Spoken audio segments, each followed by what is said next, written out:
Eu só me ofendo se eu não me conhecer. Quando uma pessoa irritada me ataca, ela está me lançando o seguinte desafio: a quem pertence a sua paz? Quando eu me irrito, eu estou dizendo à pessoa: pertencia a você, e você decidiu que eu a perdesse.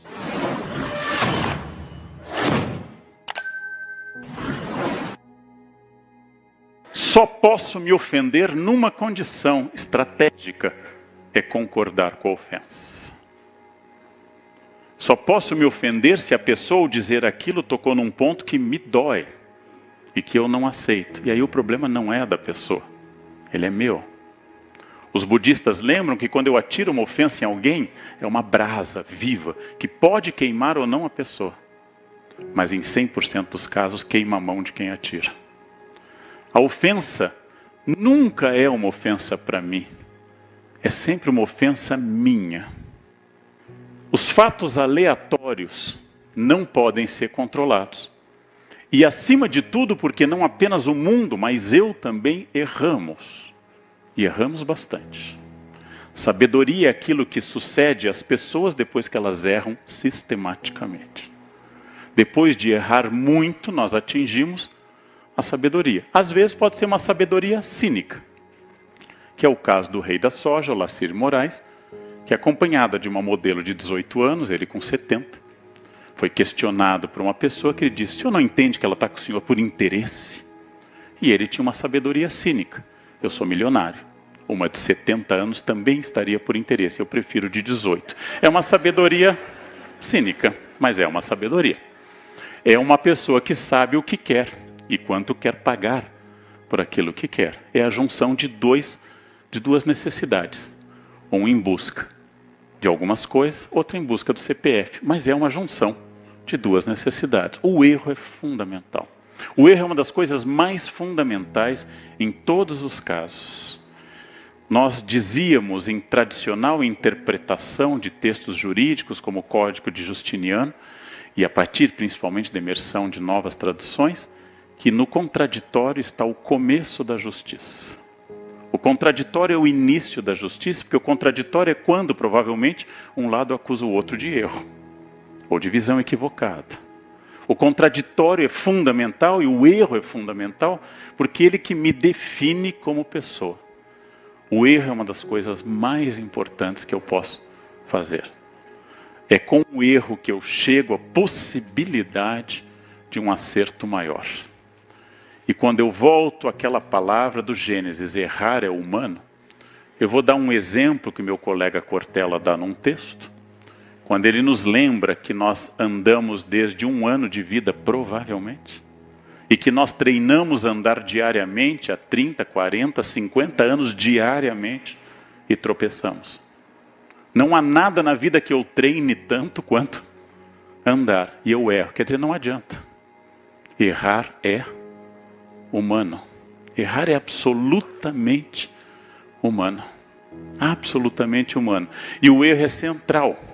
Para que eu defina, por exemplo, que eu tenho que ter objetivos, e um dos objetivos mais fortes da vida é estabelecer um plano de trabalho, porque não há nada pior que uma pessoa inútil.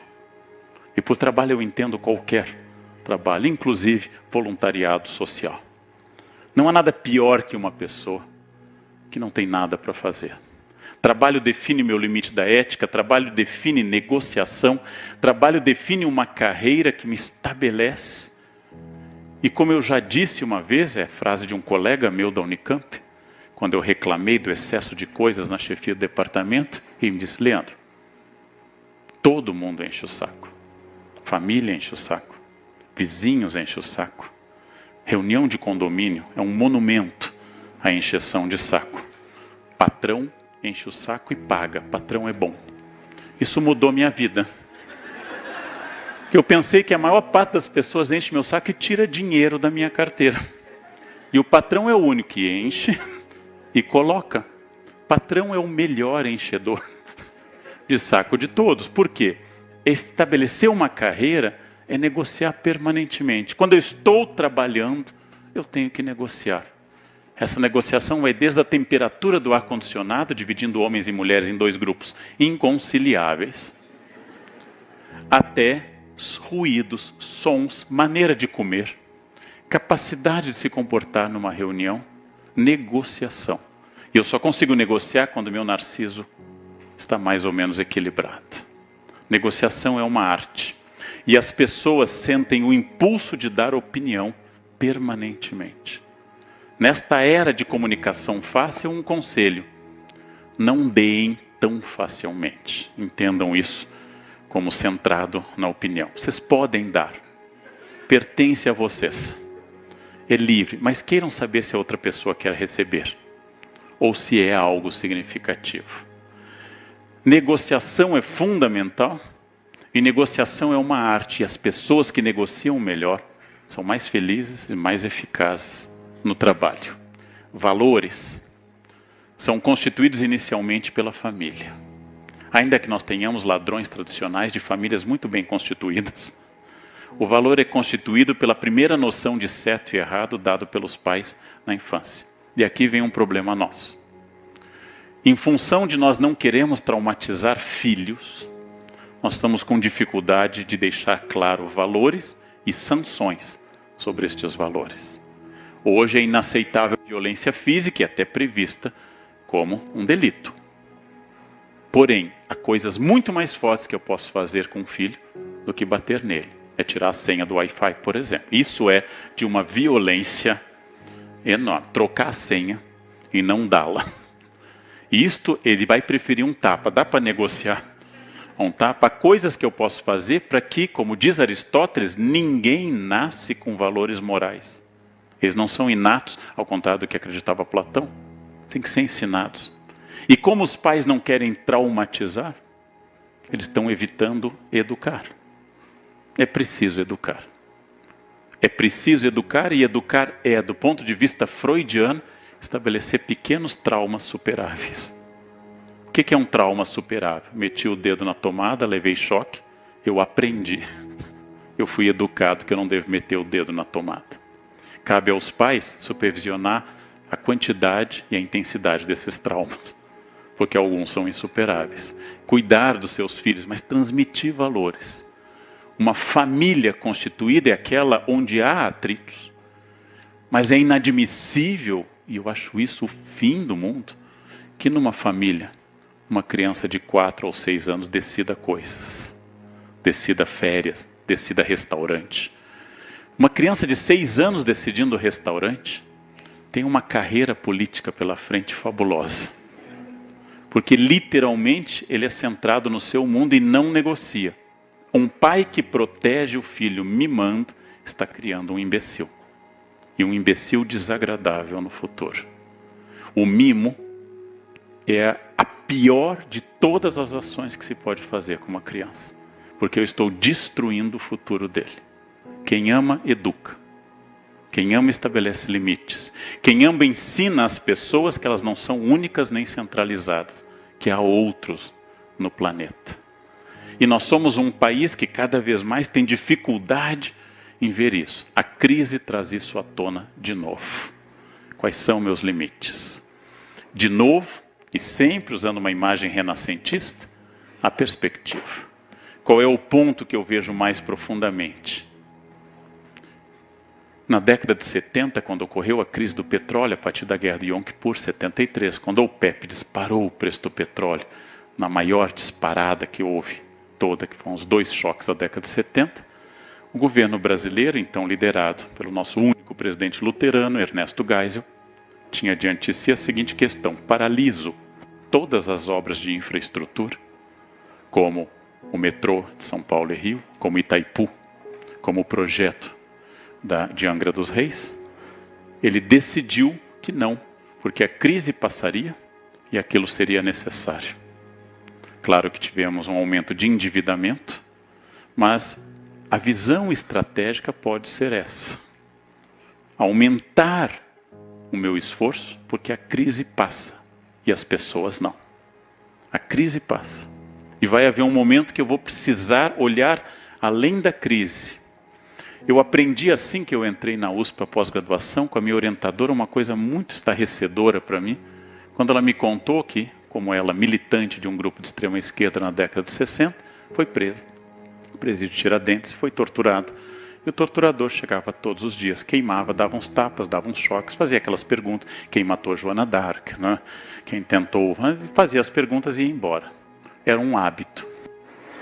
E depois de 3 meses mudou o torturador.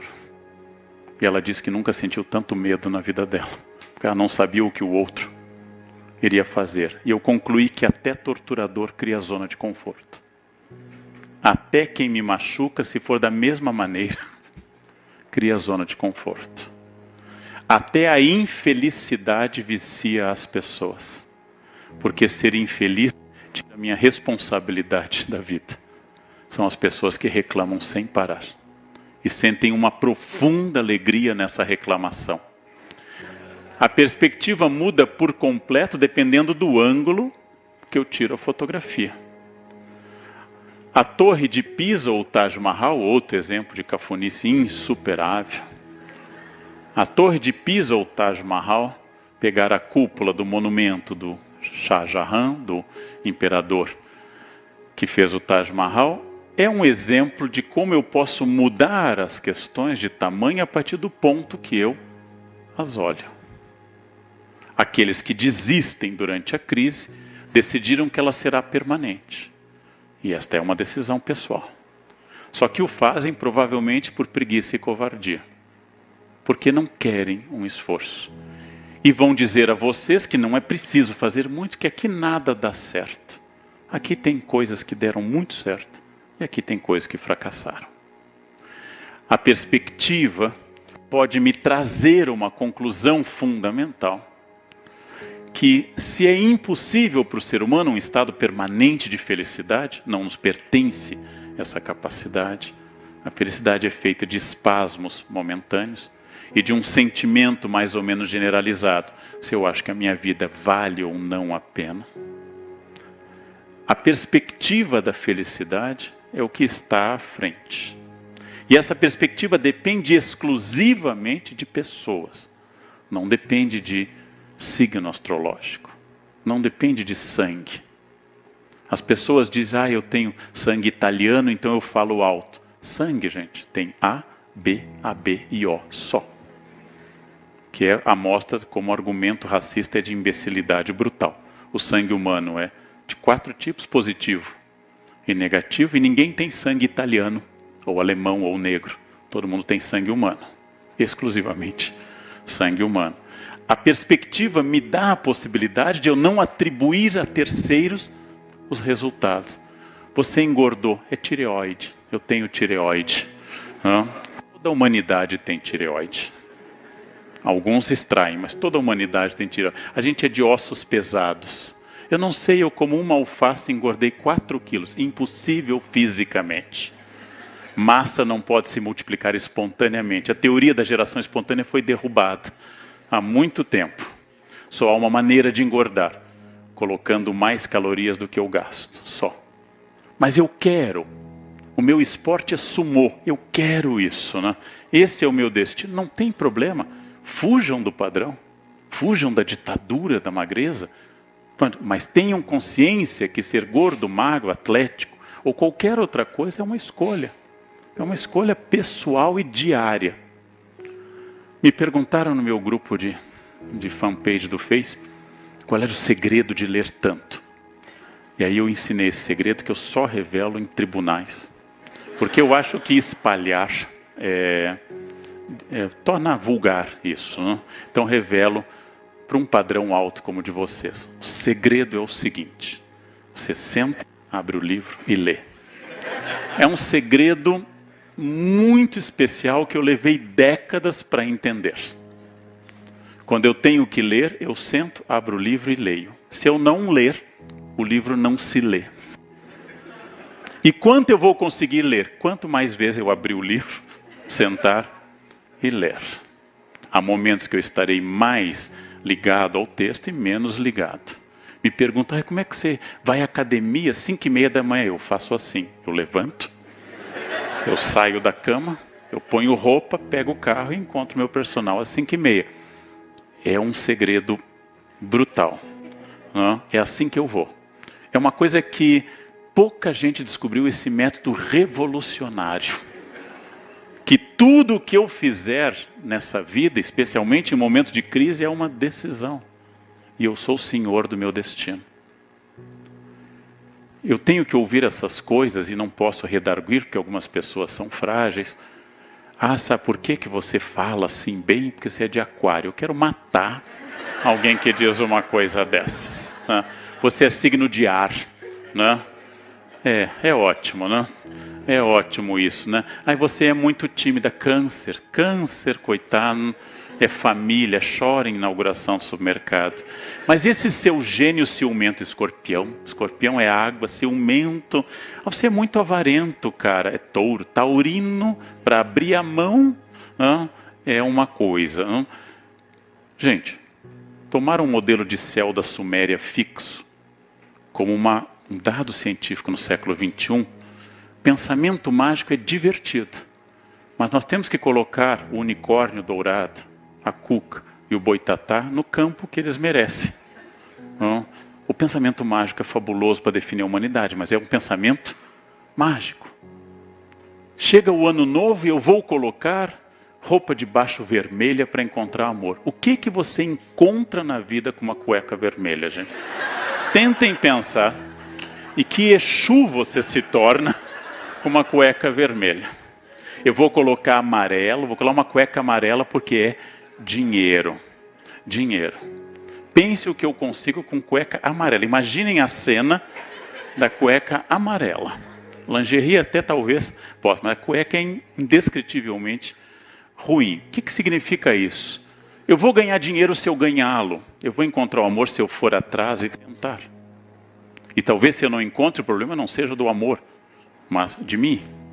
Eu vou conseguir as coisas no momento que eu fizer, comendo ou não lentilha, botando cueca vermelha ou não, pulando 7 ondinhas ou não. O ano não será regido pela magia, mas o ano será regido por aquilo que eu fizer. É uma das coisas mais revolucionárias do mundo, decidir-se senhor da sua vida, dono da sua carreira, gerador de parte daquilo que é sua família, gestor de tudo que passa por você, e ao final, o resultado é exatamente a liberdade diante da sua biografia. Para não ter que acusar que foi um momento... Você não prosperou. Era um momento muito difícil no Brasil. Tem gente que está enriquecendo neste momento. E tem gente que está indo à falência, inclusive no momento de prosperidade. Ah, mas era muito difícil. Tem gente que está estudando agora. E tem gente que não está estudando. Tem gente que está pensando coisas. E tem gente que está sem fazer nada. Tudo depende de mim até um ponto. De novo a fortuna. Se o avião cair, não importa o pensamento positivo que eu tiver. Aí é Newton, não é pensamento. Eu vou cair. O lado bom, como eu dizia pela manhã cedo a desembargadora, é que não há paraplegia em acidente aéreo.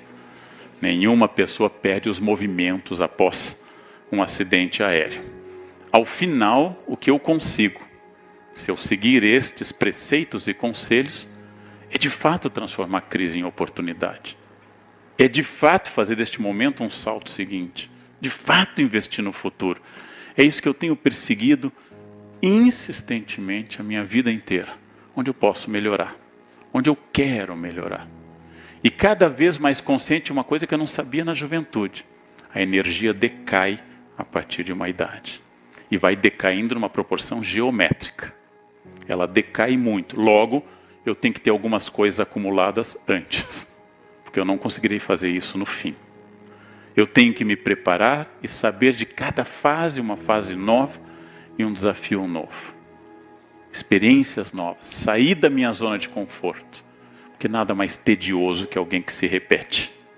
Infinitamente. E parar de culpar esposa, filhos, governo Dilma, chefe, políticos, momento econômico, por fracassos ou por sucesso. O governo sempre fará o que lhe cabe fazer.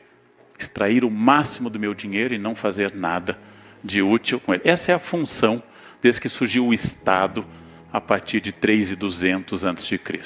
Sempre fará isso. Porque, como disse Maquiavel, a lógica do poder é o poder, não é o bem-estar comum. É claro que eu vou lutar por um governo de bem-estar comum e ético. E vou lutar, e meu filho lutará, e meus netos lutarão. Ao final, se eu consigo fazer essas coisas, o prêmio pode ser uma vida que vale a pena. Felicidade ou infelicidade não é um acidente. A não ser que eu sofra de depressão grave, precise de medicação, e é uma doença grave, que ocorre a gente às vezes que trabalha muito, e alguns que não trabalham muito, mas é uma doença grave. Acabei de ler um livro sobre isso, o Demônio do Meio-Dia. É uma doença grave. Mas tirando esses casos que podem ser tratados de depressão, felicidade é uma escolha. O que eu realmente quero? Quem eu quero ter ao meu lado? Quais são as pessoas realmente significativas? Quais são meus objetivos? Quanto eu quero a cada década de vida ter como amigo, como projeto profissional, como bens ou como experiência de vida?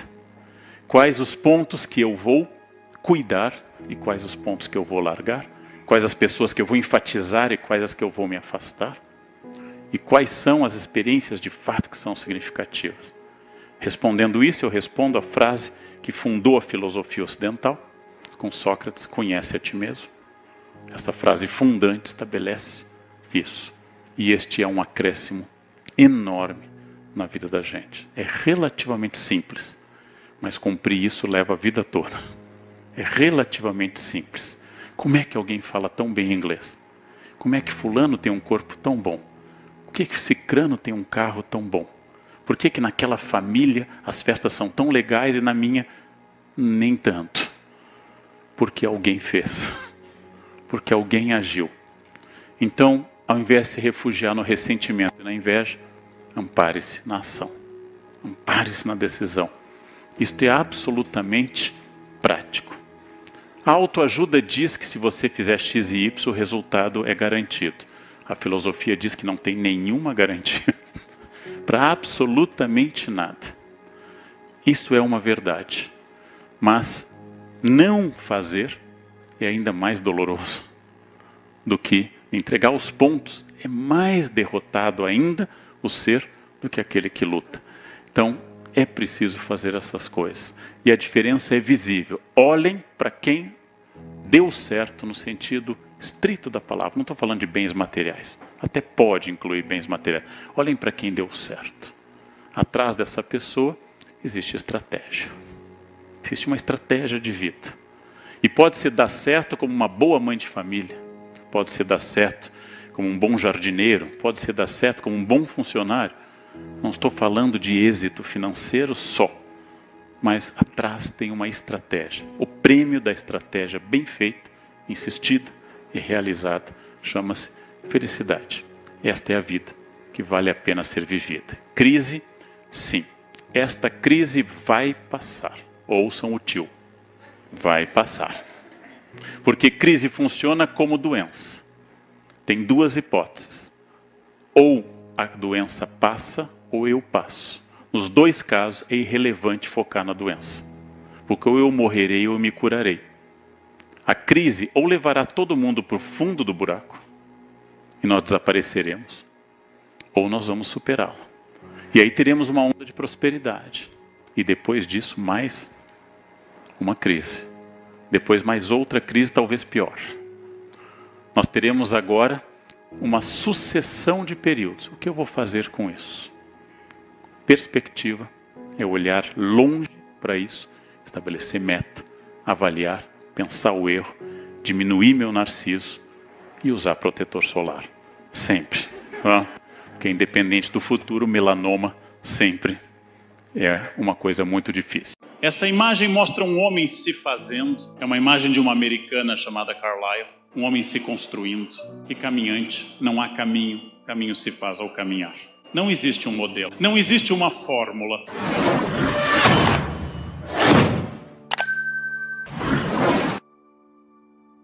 Para crescer profissionalmente, eu tenho que saber que isto é a coisa mais importante de qualquer estratégia. Não existe possibilidade de vitória sem esforço. Eu tenho uma raiva particular contra as pessoas que dizem que eu tenho facilidade. desde a escola primária, que eu ainda fiz primária. E diziam assim: nossa, você tem jeito. Eu tenho raiva disso. Porque se eu tivesse jeito, eu não teria precisado ficar tanto sábado, tanto domingo sentado, estudando. Se eu tivesse jeito, eu abriria os livros e naturalmente aquilo entraria. Nossa, você tem muito jeito com línguas. Eu sei. Foram meses indo em janeiro para fora para estudar. Se eu tivesse jeito, eu assistiria um filme e já entenderia com clareza isso. E eu passei a entender que jeito é o nome que os preguiçosos e os vagabundos dão ao esforço alheio. Sorte é a classificação que todo vagabundo diz daquilo que alguém fez por esforço. Nós tendemos a achar que as pessoas têm vocação e eliminamos a ideia do esforço. Eliminamos essa ideia. Tudo é esforço. E esse esforço tende a crescer na descida. Já notei da minha idade há algum tempo em diante que é uma opção. Diante de uma coisa simples como um quindim, há uma opção. 1 minuto de prazer na boca ou o resto da vida no quadril. É uma opção. Eu tenho que fazer uma escolha. Eu quero este prazer agora, que é bom, ou eu quero um outro prazer. Eu tenho que fazer opções a todo instante. Se eu quero estudar, eu vou ter que abrir mão de algum lazer. Se eu quero fazer um curso à noite de pós-graduação ou de graduação, eu vou ter que fazer um sacrifício brutal, que é ir cedo para o trabalho e sair da faculdade perto das 11 horas. Este é um esforço brutal, é cansativo. Você chega no sábado, catatônico. Não consegue sair da cama, só geme, murmura, porque a semana foi estressante. A faculdade já é um esforço, trabalho é um esforço, juntar os dois é um esforço titânico. Se eu quero aprender língua, se eu quero aprender a pintar, se eu quero qualquer coisa, eu preciso deste esforço. E nós temos uma dificuldade enorme em conceber este esforço. E traduzimos isso como jeito, sorte, quando não acusamos de manipulação e assim por diante. Todo ato de construir, todo ato de elaborar, de erigir, é um ato de pedra a pedra, no qual a pedra seguinte só pode se apoiar na anterior. Não existe telhado simpático sem um alicerce sólido. Essa metáfora significa que todo fruto que eu possa colher, inclusive a partir da vida adulta, representou uma série de esforços na origem. E eu posso colhê-los depois. É preciso enfatizar, especialmente nesse país, que tudo é fruto desse esforço. Que ninguém é rico por aquilo que ganha, mas como dizem alguns economistas, as pessoas são ricas por aquilo que gastam. Que uma pessoa pode ganhar muito dinheiro e viver no Serasa. E outra pode ganhar muito menos e acumular todo mês. Conheci há pouco um latifundiário em Mato Grosso do Sul, que citou um número impressionante da sua fazenda, e me disse que foi comprando hectare por hectare. Cada vez que sobrava um dinheirinho, ele comprava mais um hectare. E passou de um sítio a um latifúndio. Eu não estou fazendo aquela conversa que empresas adoram, que vocês devem amar o que fazem para diminuir a pressão trabalhista. Esse é um papo que a empresa adora. É preciso vestir a camiseta da empresa, ou seja, aceitem ser explorados ao máximo e não reclamem. Isso é anestesia social. Nós devemos sempre protestar por aquilo que é justo. Mas devemos escolher causas que são justas. Não devemos brigar por causas menores. Tem pouca coisa que vale a pena brigar na vida, muito pouca. Mas essas devem ser alvo de briga. Maquiavel definiu no século XVI que a estratégia de uma vida ou de um Estado é formada pela junção de dois valores complementares e opostos. O conjunto das minhas habilidades, que em italiano se intitula virtù, conjunto das minhas técnicas, conhecimentos e destrezas, e aquilo que eu não controlo, aquilo que chamaríamos de sorte ou azar, que Maquiavel denomina simplesmente pela palavra clássica fortuna. Fortuna no sentido de acidente. Todos os fatalistas enfatizam fortuna. Todos os fatalistas repetem aquela frase de homem do deserto, de beduíno, maktub. Estava escrito. Tinha que ser, era minha hora. Todos os fatalistas pegam o segundo elemento.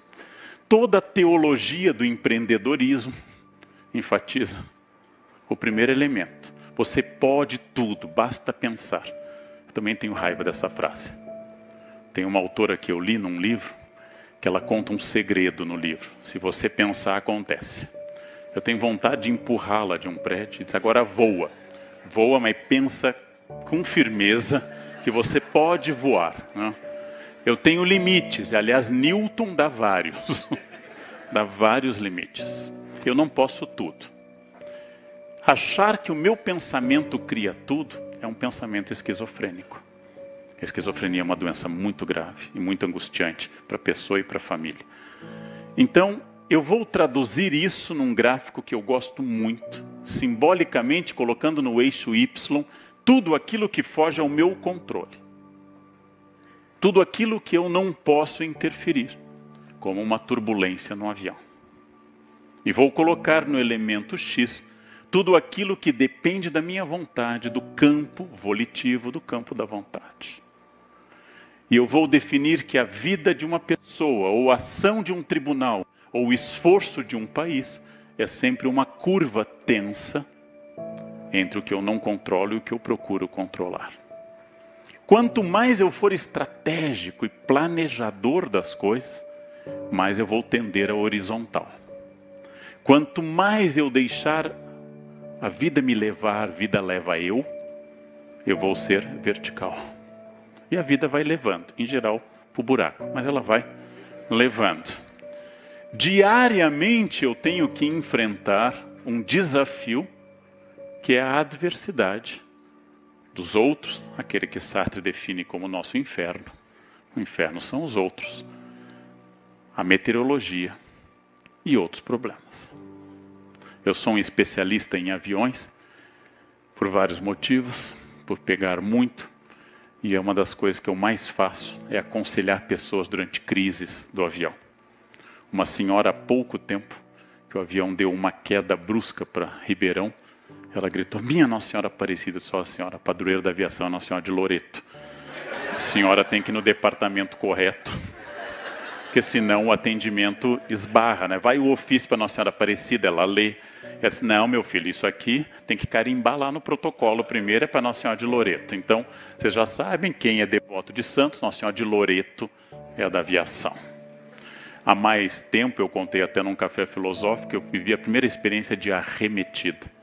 Ele tenta pousar em Congonhas e não consegue. É o maior teste para a força do seu esfíncter que você pode viver. É um teste dramático. Dramático. É preciso muita hombridade para manter tudo, né, intacto.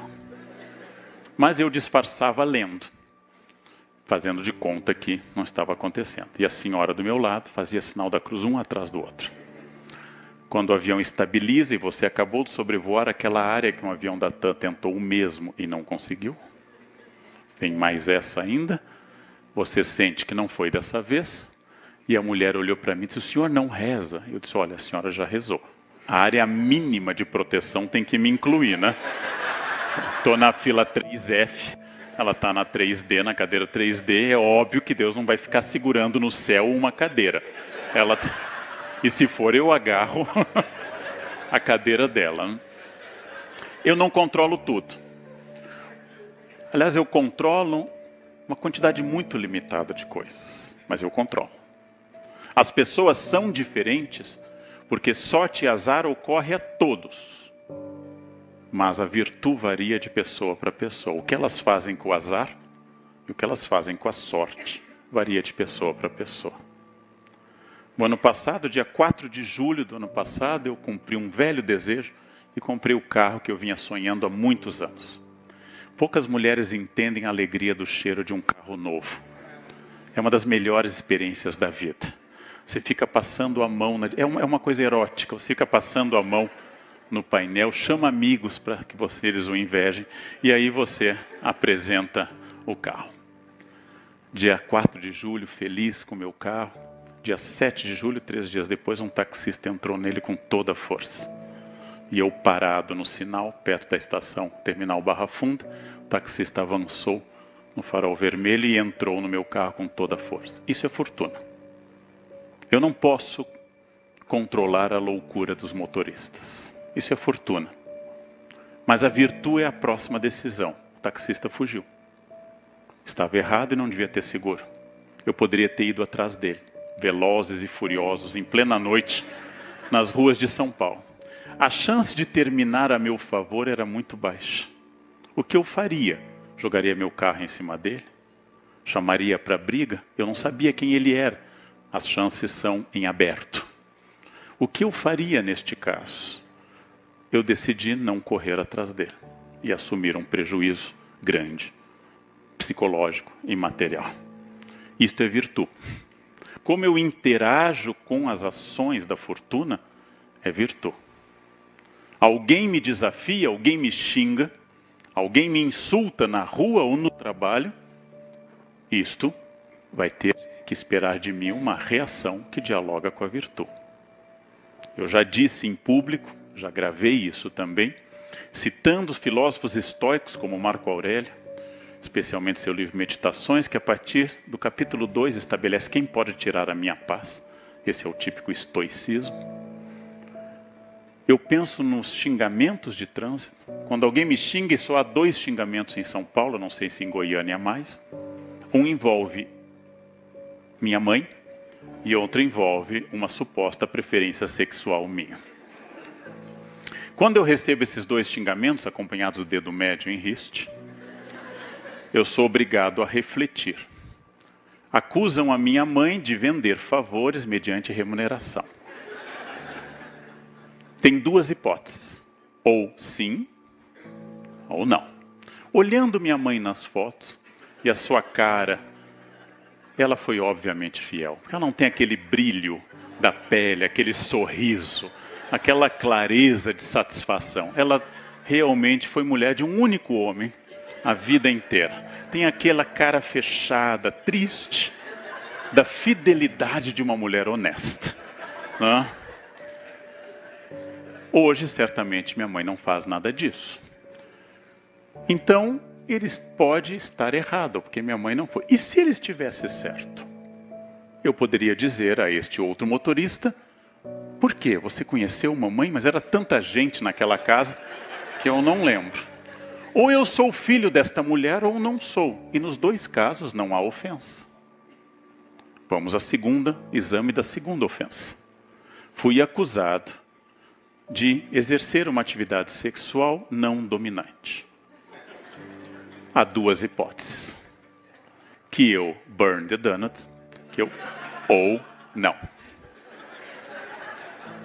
E veja, não é um xingamento, porque escolha sexual nunca é um xingamento. Faz parte da liberdade das pessoas.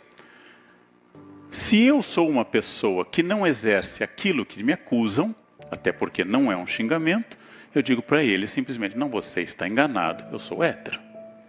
Que não é uma virtude, é apenas uma questão.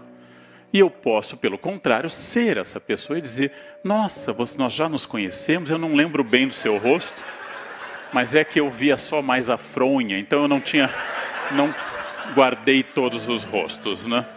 Tudo bem. Nos 2 casos, sendo eu straight or gay, que não é um problema, ele não me ofende. Porque não é uma ofensa falar daquilo que eu sou. Como um aluno que bateu a porta na minha cara uma vez ao receber uma prova e disse: seu careca. Eu disse: parabéns, você vê, né? Isso é a visão é um dom maravilhoso, gente. Tanta gente não vê. Não vê. Ontem eu estava autografando um livro em São Paulo e a pessoa que recebeu: nossa, sua letra é feia. Devia ser alguém do meu estado. Esse tipo de sinceridade é muito gauchesca, né? Sabem que a diferença entre o pinheiro e o gaúcho é que o pinheiro leva 30 anos para ficar grosso, né? Então, tipicamente do meu estado. Eu contei aqui para as colegas da escola judicial que fizemos uma reunião da turma de formandos e uma colega minha gaúcha, que não me via há 30 anos, disse: mas bah, como tu envelheceste, cara. É bom, né? É simpático ouvir isso. Eu respondi como paulista refinado: já você continua a mesma, né? Você é mais paulista, a mesma vaca que era antes, né? Bem, só posso me ofender numa condição estratégica, é concordar com a ofensa. Só posso me ofender se a pessoa ao dizer aquilo tocou num ponto que me dói e que eu não aceito. E aí o problema não é da pessoa, ele é meu. Os budistas lembram que quando eu atiro uma ofensa em alguém, é uma brasa viva, que pode queimar ou não a pessoa. Mas em 100% dos casos, queima a mão de quem atira. A ofensa nunca é uma ofensa para mim. É sempre uma ofensa minha. Ou como lembram os psicanalistas, qualquer homofobia é sempre o choque entre dois homossexuais. Um que exerce a sua opção e outro que não consegue exercê-la. E a odeia vista no outro. Porque um homem hétero adoraria que todos os homens fossem gays, para que seu mercado se ampliasse e enfim ele se tornasse uma pessoa gostosa por número, por matemática, por falta de opção. Porque como lembra Nelson Rodrigues, quando uma mulher feia é fiel ao marido, não é mérito. Quando ela é bonita e é fiel ao marido, é mérito, porque a primeira é a escolha dos homens e a segunda é a escolha dela mesma. Os fatos aleatórios não podem ser controlados. E acima de tudo, porque não apenas o mundo, mas eu também erramos. E erramos bastante. Sabedoria é aquilo que sucede às pessoas depois que elas erram sistematicamente. Depois de errar muito, nós atingimos a sabedoria. Às vezes pode ser uma sabedoria cínica, que é o caso do rei da soja, Olacir Moraes, que acompanhada de uma modelo de 18 anos, ele com 70, foi questionado por uma pessoa que ele disse: o senhor não entende que ela está com o senhor por interesse? E ele tinha uma sabedoria cínica: eu sou milionário, uma de 70 anos também estaria por interesse, eu prefiro de 18. É uma sabedoria cínica, mas é uma sabedoria. É uma pessoa que sabe o que quer e quanto quer pagar por aquilo que quer. É a junção de duas necessidades. Um em busca de algumas coisas, outro em busca do CPF. Mas é uma junção de duas necessidades. O erro é fundamental. O erro é uma das coisas mais fundamentais em todos os casos. Nós dizíamos em tradicional interpretação de textos jurídicos, como o Código de Justiniano, e a partir principalmente da imersão de novas traduções, que no contraditório está o começo da justiça. O contraditório é o início da justiça, porque o contraditório é quando, provavelmente, um lado acusa o outro de erro, ou de visão equivocada. O contraditório é fundamental e o erro é fundamental, porque ele que me define como pessoa. O erro é uma das coisas mais importantes que eu posso fazer. É com o erro que eu chego à possibilidade de um acerto maior. E quando eu volto àquela palavra do Gênesis, errar é humano, eu vou dar um exemplo que meu colega Cortella dá num texto, quando ele nos lembra que nós andamos desde 1 ano de vida, provavelmente, e que nós treinamos a andar diariamente há 30, 40, 50 anos diariamente e tropeçamos. Não há nada na vida que eu treine tanto quanto andar. E eu erro. Quer dizer, não adianta. Errar é humano. Errar é absolutamente humano. É preciso ter paciência. É preciso ter paciência nessa transformação, porque eu preciso fazer uma revisão de tudo que eu estou fazendo e discutir comigo, com os colegas e com a direção, saber que eu não sou sozinho no mundo. Quais são os critérios válidos ainda? Quais são as atividades importantes? Quanto tempo eu estou perdendo em atividades mecânicas, como copiar, que não tem mais sentido depois do domínio motor das primeiras séries? Quanto tempo eu estou perdendo em recomendações e regras e não em conhecimento? Quais são os conteúdos que eu quero passar? É preciso fazer uma reflexão honesta. Honesta, crítica e muito séria. Adiante. A avaliação precisa trabalhar com construção e não com repetição.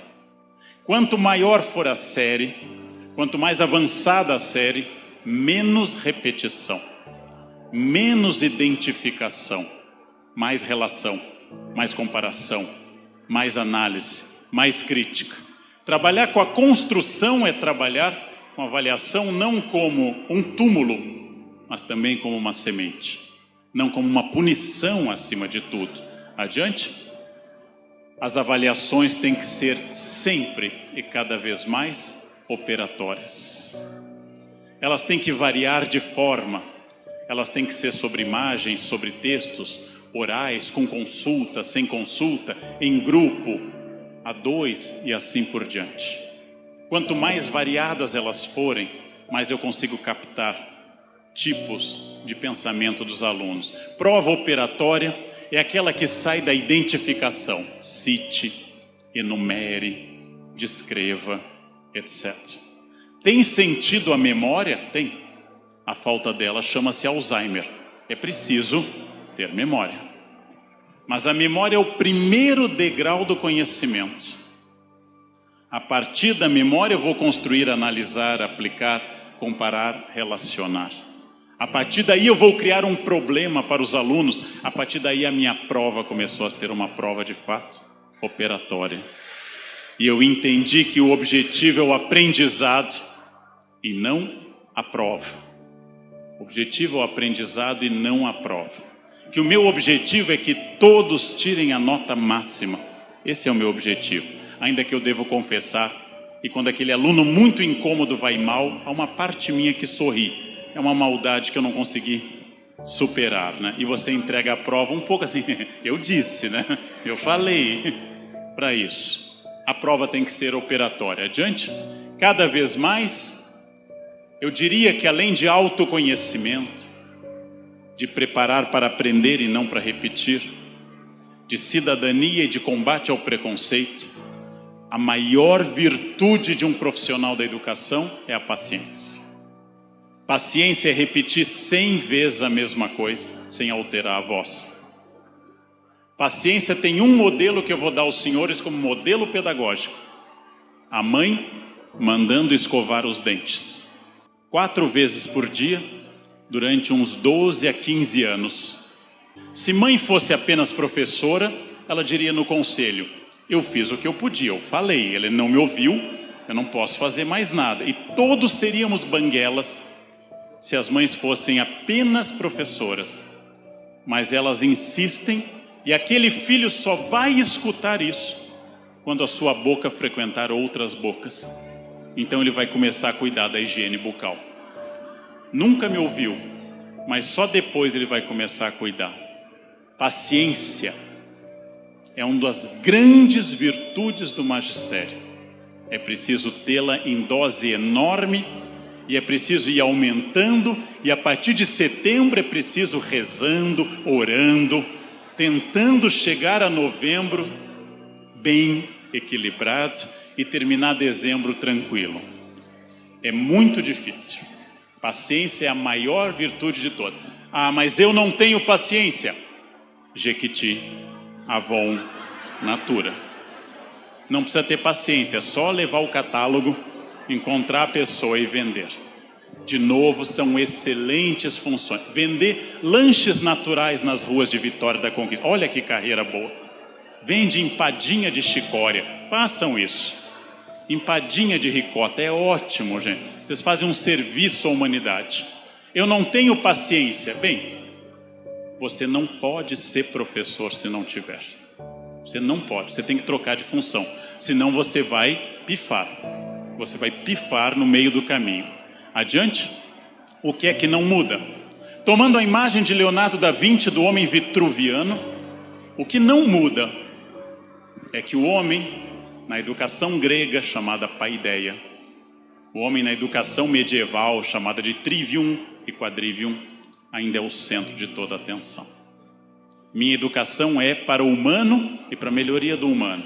Minha educação se volta a seres humanos e não a nenhuma abstração. A minha educação deve tornar os seres humanos mais felizes com o conhecimento. Isso não muda. O homem no centro do universo, como Leonardo da Vinci pintou. O que não muda? Francis Bacon, filósofo inglês, também conhecido como Chico Toicinho, Francis Bacon, disse no século XVI, no livro Novum Organum: conhecimento é poder. Isto não muda. Dar conhecimento a alunos da escola pública é o maior empoderamento político que eu posso produzir, em todo aspecto. Fazer esse aluno competente é a maior aposta no futuro político do país. Como eu disse a um grupo de professores uma vez, se você tem ódio do governo, mas ódio mesmo, tem uma coisa que você pode fazer, que é a maior vingança, é ensinar, é trabalhar e é dar aula. Essa é a maior vingança contra um governo. Fazer esse aluno um bom cidadão e um bom eleitor. Dizia Rochefoucauld no século XVII, o pensador francês, que quando uma mulher odeia um homem, deve bater nele. Quando ela odeia do fundo do coração, ela deve matá-lo.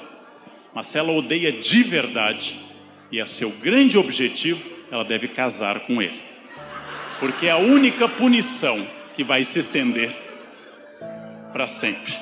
Quando eu não dou aula, argumentando qualquer coisa, eu estou fazendo exatamente o que o modelo educacional brasileiro quer que eu faça.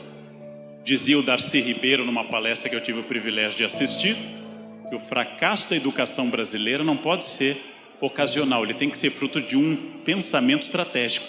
As pessoas têm que se encontrar para fazer a educação fracassar, porque não pode, a não ser que seja organizado. Conhecimento é poder, dar aula é empoderar, ser um bom professor é transformar as coisas.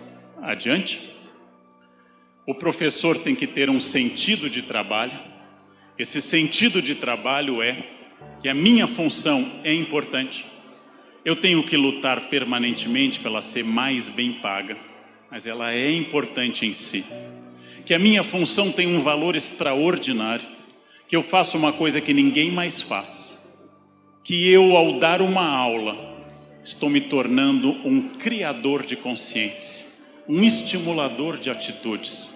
Isso é de uma beleza indescritível.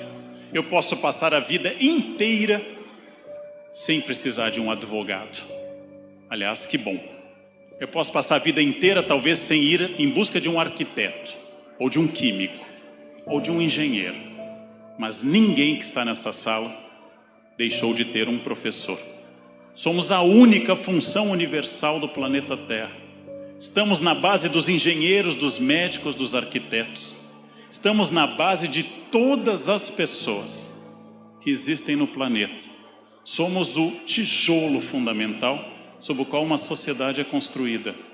Não existe função mais notável do que essa. E é cansativo? É.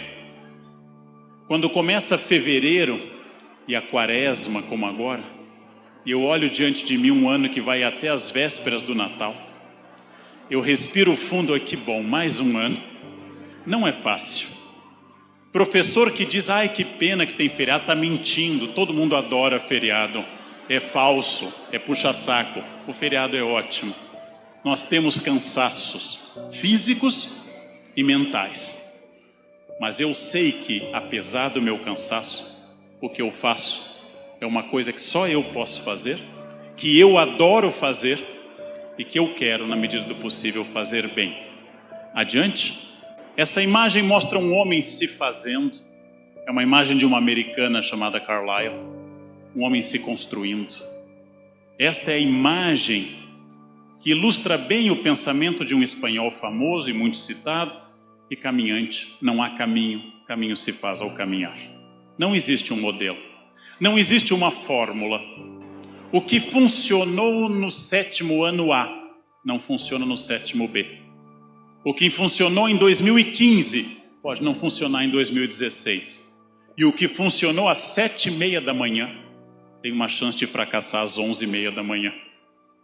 Ou seja, é um trabalho não previsto, não delimitado, não é um trabalho de matemática pura, com elementos controláveis. É um trabalho que envolve seres humanos que logo são extremamente instáveis. De novo, construir-se.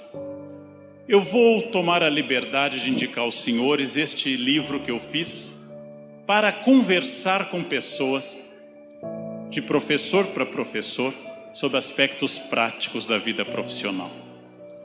Eu acho fundamental estudar sociologia da educação. Eu acho essencial estudar filosofia da educação. Eu acho importantíssimo estudar modelos pedagógicos. Mas eu queria um livro que falasse sobre prova, preenchimento de diário, convívio com os pais, convívio com os colegas. Era isso que eu sentia falta. E no meu 30º ano de magistério eu decidi escrever Conversas com um Jovem Professor, para conversar com aquele professor que começou a dar aula lá aos 19 anos, com aquele professor que tinha dúvidas e continua tendo, mas agora com mais prática.